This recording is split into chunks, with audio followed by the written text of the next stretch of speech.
এখন বিশেষ পূজা, যি পূজাৰ বিষয়ে নাজানে সকলোৱে। কি এই পূজা, কোন ধৰ্মৰ লোকে পালন কৰে এই পূজা? আচলতে প্ৰত্যেক বছৰৰ 18 ডিচেম্বৰ তাৰিখে উদযাপন কৰা হয় এই পূজা। এই পূজা কেৱল সতনাম ধৰ্মাৱলম্বী লোকে পালন কৰে। উল্লেখযোগ্য যে 1756 চনৰ 18 ডিচেম্বৰ তাৰিখে সতনাম ধৰ্মৰ প্ৰৱৰ্তক সদগুৰু জনাৰ ছত্তীশগড় গিৰোদপুৰ গাঁৱত অৱতাৰ গ্ৰহণ কৰিছিল। তেখেতৰ পিতৃ আছিল গুৰু মংকু দাস আৰু মাতৃৰ নাম আছিল মাতৃ অমৰতিনী। বাল্যকালত ঔৰাত উৰা গছত তলত বহি 12 বছৰ তপস্যা কৰিছিল। ফলত সৎপুৰুষৰ ঊৰ্জা তথা দিব্য শক্তি লাভ কৰিছিল। সৰুকালতেই মাতৃ চফুৰাক জীৱিত কৰিছিল। মৃত গৰু আৰু তেওঁৰ বাল্যবন্ধু বুধাৰুক জীৱিত কৰিছিল। সদগুৰুজনাই তেওঁলোকৰ ধৰ্ম সমাজত 7টা সন্দেহ আৰু 42টি বাণী দি সতনাম ধৰ্ম প্ৰচাৰ কৰিছিল। সেয়েহে তেওঁলোকে বাবাৰ 268তম জন্মজয়ন্তী উপলক্ষে খনকজুৰি সতনাম মন্দিৰৰ প্ৰাংগণত উলহ মালহেৰে উদযাপন কৰি আহিছে। এই সন্দৰ্ভত তেওঁলোকে কি ক'লে সংবাদ মাধ্যমৰ আগত শুনক।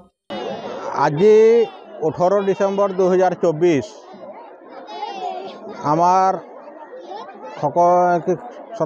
সতনাম ধৰ্মৰ প্ৰৱৰ্তক শ্ৰী শ্ৰী গুৰু ঘাসীদাস বাবাৰ আজি 268তম বাৰ্ষিক মানে কি জন্মজয়ন্তী আমি পালন কৰি আছোঁ। আমাৰ গুৰু ঘাসীদাস বাবাই 1756 চনত 18 ডিচেম্বৰ তাৰিখে অৱতাৰিত হৈছিল ছত্তীশগড়ত। আৰু তেতিয়াৰ পৰাই এই গুৰুজনে সৰু কালৰ পৰাই গিৰোদপুৰত ঔৰাধৰা গছৰ তলত তপস্যা কৰিছিলে আৰু তেতিয়া তেওঁ জ্ঞান সিদ্ধি লাভ কৰিছিলে।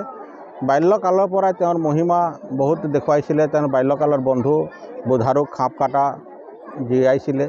তাৰপিছত তেওঁৰ পত্নী চফুৰা মাতাক তেওঁ জীৱিত কৰিছিলে আৰু তেখেতে মৰা গৰুকো জীৱিত কৰি সমাজক প্ৰমাণ পত্ৰ দিছিলে। তেতিয়াৰ পৰাই আমাৰ গুৰুজনৰ প্ৰতি আসক্ত হৈ জনসাধাৰণে মানে আমাৰ গুৰুক আঁকোৱালি ল'লে আৰু তেখেতে সতনাম ধৰ্ম প্ৰৱৰ্তন কৰিছিলে আৰু তেখেতৰ বাণী গোটেই ভাৰতবৰ্ষত বিলাইছে আৰু তেওঁ সমগ্ৰ দেশতেই আমাৰ সতনাম ধৰ্মৰ লোক আজি 18 ডিচেম্বৰ বহুত উৎসাহ উদ্দীপনাৰে পালন কৰি আহি আছে।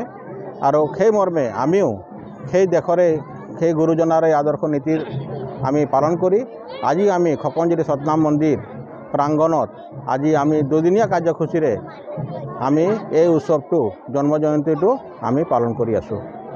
শ্ৰী শ্ৰী গুৰু ঘাসীদাস বাবাৰ জন্মজয়ন্তী উৎসৱ আমি পূৰ্বজৰ পৰা জানো যে আমাৰ গিৰোদপুৰী ধামত তেখেতে জন্ম লৈছিলে অৱতাৰিত।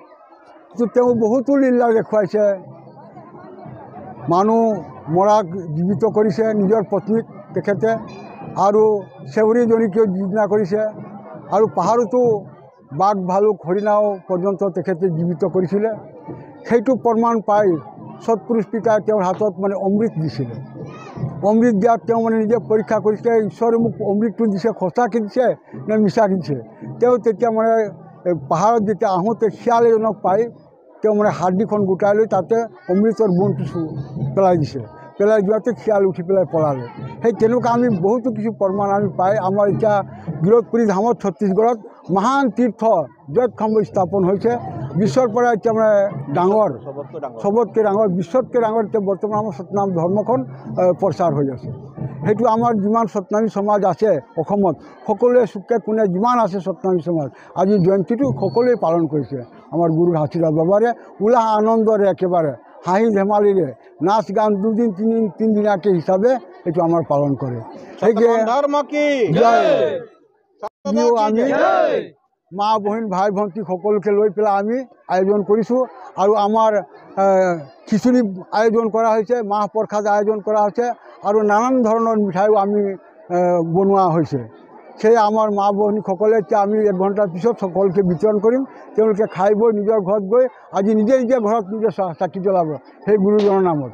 ইয়াতো তেওঁলোকে আনিছে কিন্তু নিজৰ ঘৰত গৈ পেলাই গুৰু বাবাৰ নামত তেওঁলোকে নিজে চাকি বন্তি দিব আৰু গুৰু ওচৰত সেৱা বিচাৰিবকে, হে বাবা আমাৰ দুখ সুখত আপুনি আমাক সহায় কৰিব বুলি। সেয়ে আমি বিশ্বাস পাই আজি আমি জয়ন্তীখন পালন কৰিছোঁ আমাৰ গাঁৱত খকনজুৰিত।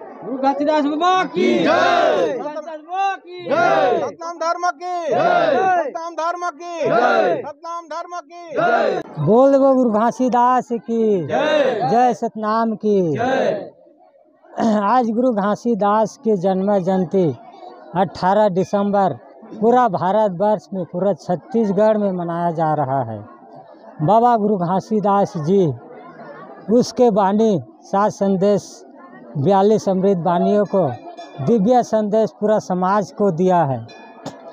गुरु घासीदास जी ने महाराजी जंगल के नीचे, छाता पहाड़ के नीचे 6 मास तक कठिन तप जप ध्यान साधना से सत्य ज्ञान की अनुभूति हुई और सत्य अहिंसा के मार्ग पर चलकर मनखे एक समान का पूरे मानव समाज को संदेश दिया है। गुरु घासीदास जी ने सतनाम धर्म का पर्वत का है, सत्य अहिंसा का परम मार्ग के चलने वाला गुरु घासीदास जी ने जोड़ा जैत खाम को स्थापित किया है और गुरु गद्दी के स्थापित किया है।